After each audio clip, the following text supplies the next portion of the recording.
Reviewing Battle Royale games, or any games with a service model product, can be kind of pointless and frustrating.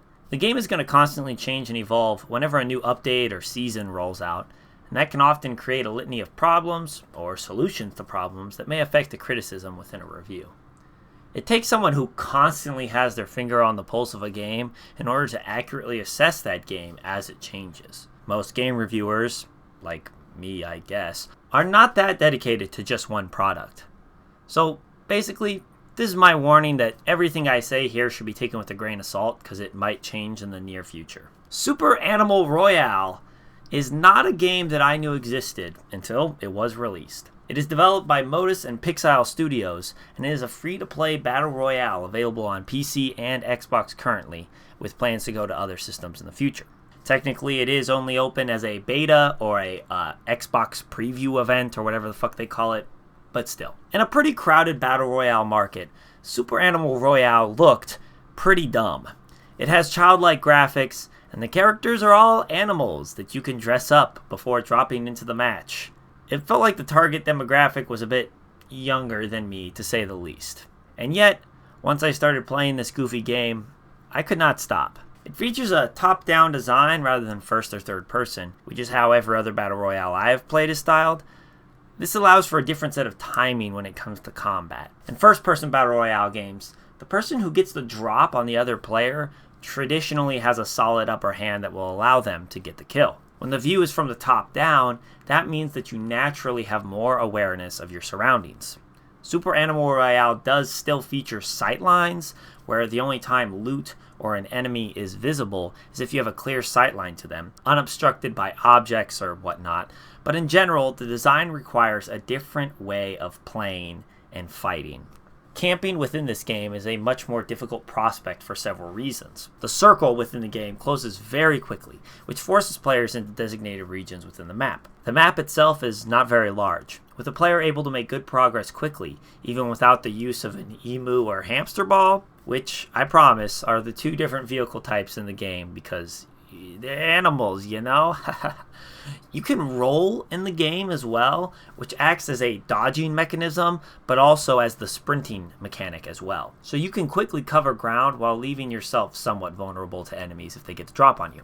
Finally though, the top-down view lets you see and find players relatively easily, which means that laying prone in a bush or in the top window of a building is not really a viable option to find success. You can, of course, probably find a way to camp if you so desire, but I think the base viewpoint from the top down in the game does a good job of combating that instinct within players.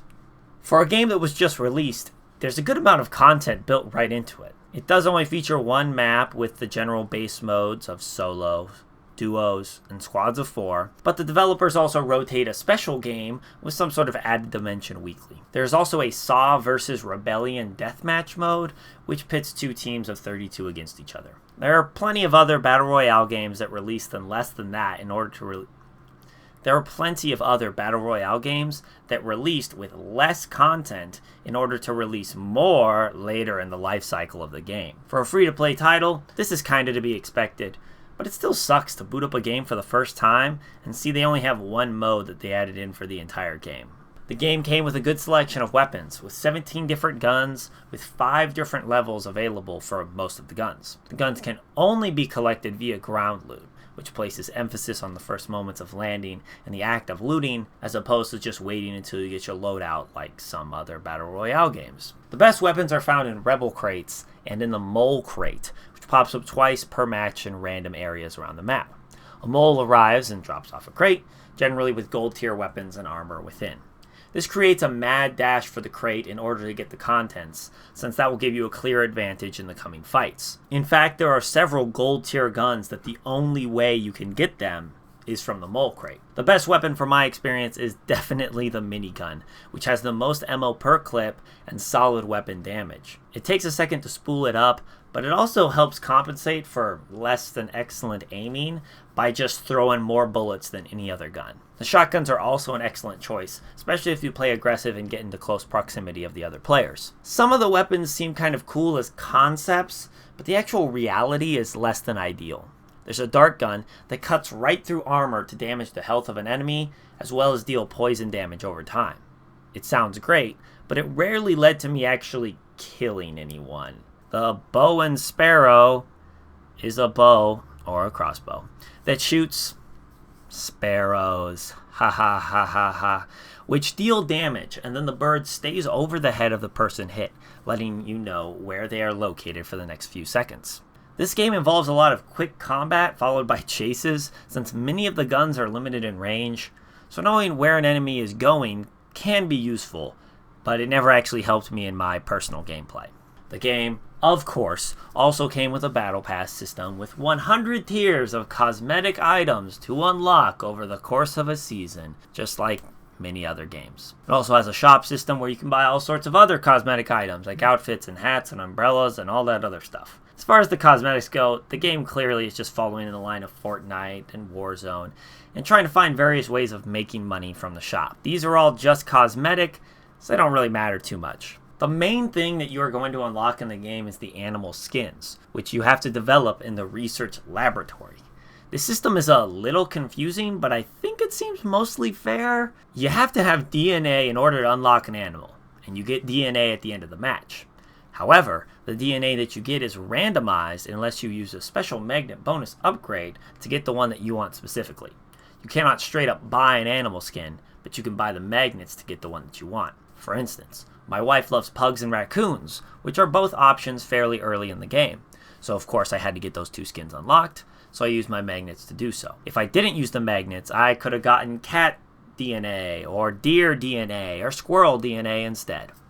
It was a pretty nice system overall, I think, although there are a lot of animals to unlock. And if you were serious about this game, it would take quite a bit of grinding to get to that point. Although, I imagine that is the point, and it does give something for the whales to continue to work towards. There are 47 different animal breeds, with each one having multiple skins to unlock through the laboratory as well, which means that there are over 350 skins to choose from when the game was launched. And that's not including all the other cosmetic things like hats, sunglasses, shirts, umbrellas, weapons, death animations, dance moves, etc., etc. That's crazy.